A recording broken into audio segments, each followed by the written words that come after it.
Kita hanya menyelidiki terkait dengan apa-apa aja yang di lapangan, ada tindak pidana atau tidak, tapi karena sudah diambil oleh KKP, kita tunggu aja dari KKP ya. Gitu. Sementara kita belum temukan adanya tindak pidana dan sekarang ranahnya masih di KKP ya, kita tunggu aja. Ketika mendengar penjelasan dari Dirpol Air Polda Metro Jaya tadi, saya pikir akan ada semacam ungkapan penyesalan atau permohonan maaf atas kelalaian mereka sehingga pagar laut sepanjang 30 km lebih itu bisa berdiri. Ternyata tidak. Kenapa saya bilang kaget? Karena di dalam Perkapolri nomor 22 tahun 2010 tentang susunan organisasi dan tata kerja pada tingkat kepolisian daerah, di pasal 202 ayat 3 huruf B, di sana menerangkan tentang fungsi dari Polair, yaitu melakukan patroli di wilayah pesisir dan pengawalan terhadap uh, penegakan hukum di wilayah pesisir.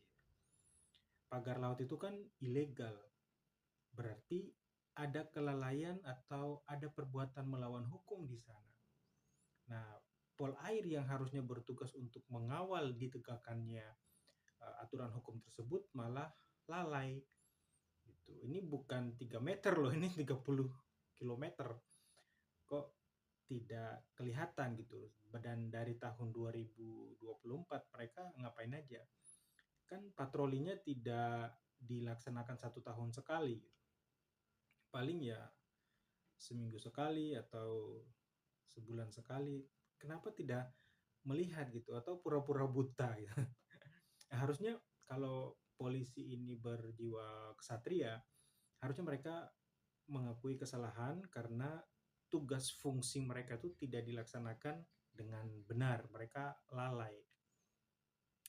Oleh sebab itu ya kita sebagai masyarakat biasa berharap Presiden Prabowo segera bertindak tegas untuk mengevaluasi kinerja kepolisian yang amburadul seperti ini, karena kalau tidak dapat berakibat negatif terhadap paradigma investor asing pada Indonesia.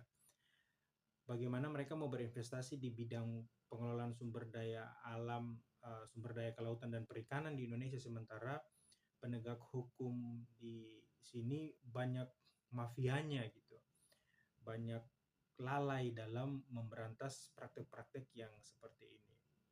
Jadi kalau Pak Presiden Prabowo serius untuk menegakkan hukum, mengejar para koruptor dan mafia-mafia itu, ya saran saya jangan memberikan jabatan strategis kepada anggota atau oknum pimpinan polisi yang tidak becus seperti ini. Sekaligus membuat kami sebagai orang yang belajar ilmu hukum itu tidak merasa sia-sia. Apa yang kita pelajari di kampus ternyata tidak sesuai dengan yang dipraktekkan di uh, dalam fakta di lapangan gitu. Aparat penegak hukum melakukan sesuatu yang bertentangan dengan peraturan perundang-undangan, bahkan mengangkangi peraturan yang ditetapkan oleh kesatuan mereka sendiri. Ini kan sangat memalukan sekali.